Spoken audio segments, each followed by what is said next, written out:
You know that moment when arrogance is so staggering, you almost pity the person before the fall? Almost. That's exactly what I witnessed last month, when a homeowners association president decided to test the limits of law, authority, and my patience. What she didn't know was that her scheme was about to collapse in the most spectacular way imaginable.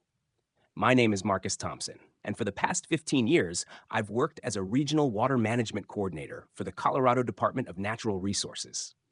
My job means I know water law inside and out: flood control, water rights, environmental protection, recreational access.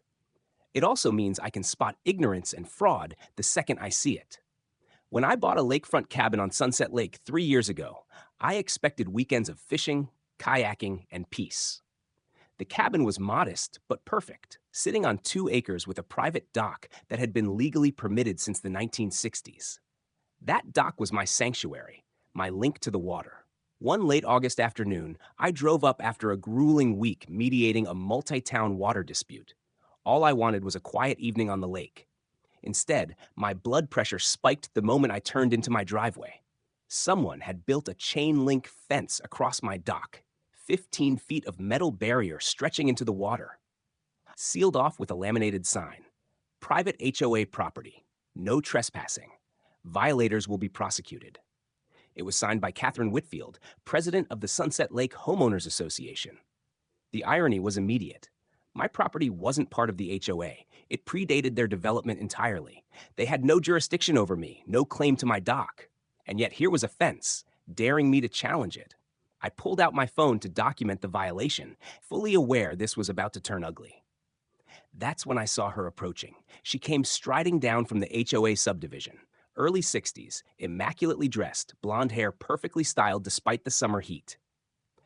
She carried a leather portfolio like a weapon. Her face was set in righteous indignation, the kind of look I'd seen countless times, people who believed authority came from sheer conviction rather than law.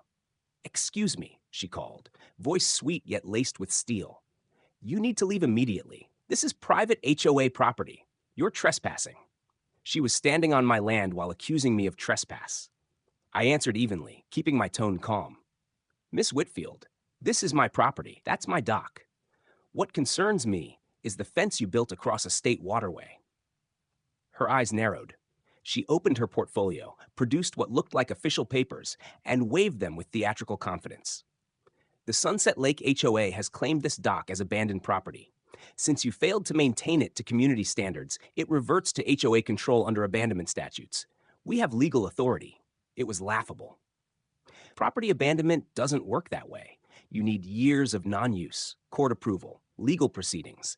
You can't just declare someone's dock abandoned because you want it. But I let her talk. She produced surveyor maps marked up in bright colors, claiming HOA jurisdiction over nearly every dock on the lake, even portions of the waterway itself. It was delusion on paper. I finally asked, "Are you familiar with Colorado water statutes? Federal Clean Water Act regulations? Because any structure built in navigable waters requires permits." Her reply was chilling in its ignorance. "This is a private lake in a private community. Federal regulations don't apply here. The HOA sets the standards. We don't need state permits." I handed her my card. The look on her face as she read my title, Regional Water Management Coordinator, was priceless. Uncertainty flickered, but she quickly masked it with stubborn arrogance.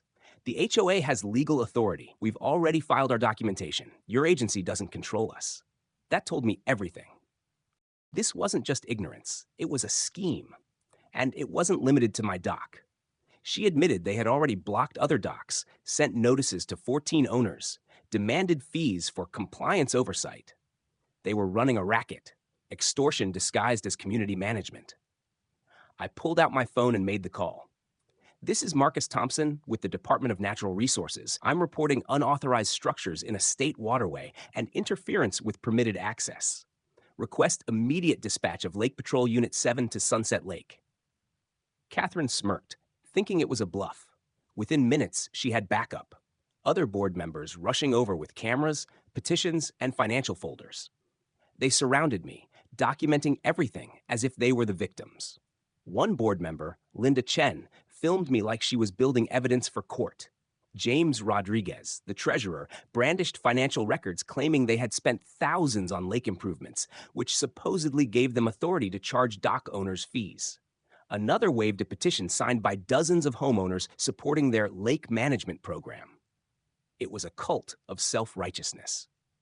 Then came the sound I'd been waiting for: boat engines.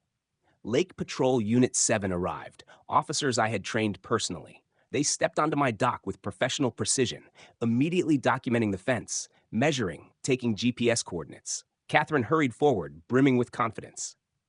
"Officers, thank goodness you're here. We have legal authority over this abandoned facility. This man is threatening us with state action." Officer Martinez's response was flat, official. "Ma'am, any structure in a state waterway requires permits from multiple agencies. Do you have them?" The HOA produced their internal paperwork, resolutions, petitions, nothing resembling legal permits. Officer Johnson looked up from his measurements, his tone sharp. "Folks, this is a state waterway under federal protection. HOA votes don't override federal law. Unauthorized structures carry federal penalties, up to $25,000 per day, plus criminal charges." The board paled. Their confidence began to crack, but Catherine doubled down. "We acted in good faith, under advice of counsel. Our attorney assured us of authority." That made it worse. A systematic scheme with legal backing was no accident. It was organized environmental crime. Martinez radioed headquarters. Within the hour, EPA investigators and the Army Corps of Engineers were en route. The site was declared a federal crime scene. The board unraveled in real time. Catherine's face drained of color. She sank onto a post like the air had left her. Linda frantically dialed her phone. James stammered about fiduciary responsibility. But the arrival of federal investigators sealed their fate. My quiet dock had transformed into command central for one of the largest environmental enforcement actions in state history. Evidence piled up quickly. 7 other sites on the lake with unauthorized structures. Tens of thousands collected in fraudulent fees. Shoreline damage. Habitat destruction. And worse, their attorney had advised multiple HOAs across Colorado to do the same thing. My dock dispute had cracked open a statewide conspiracy. The EPA lead investigator called it one of the most systematic Clean Water Act violations in the region.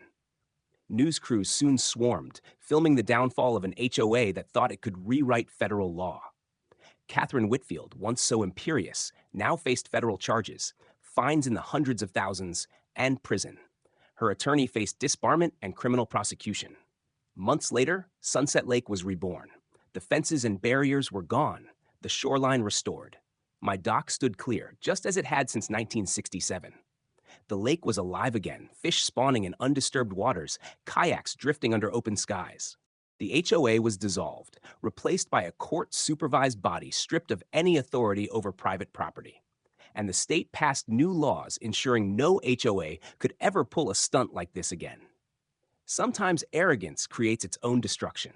Catherine Whitfield believed she could bend law to her will. Instead, she triggered the largest environmental crime case in Colorado's history and left behind a legacy she never intended. Stronger protections for every lake and every waterway, every property owner who refuses to bow to overreach. Every morning when I launch my kayak from that dock, I think of her fence. It lasted less than a day. The precedent it created will last for generations.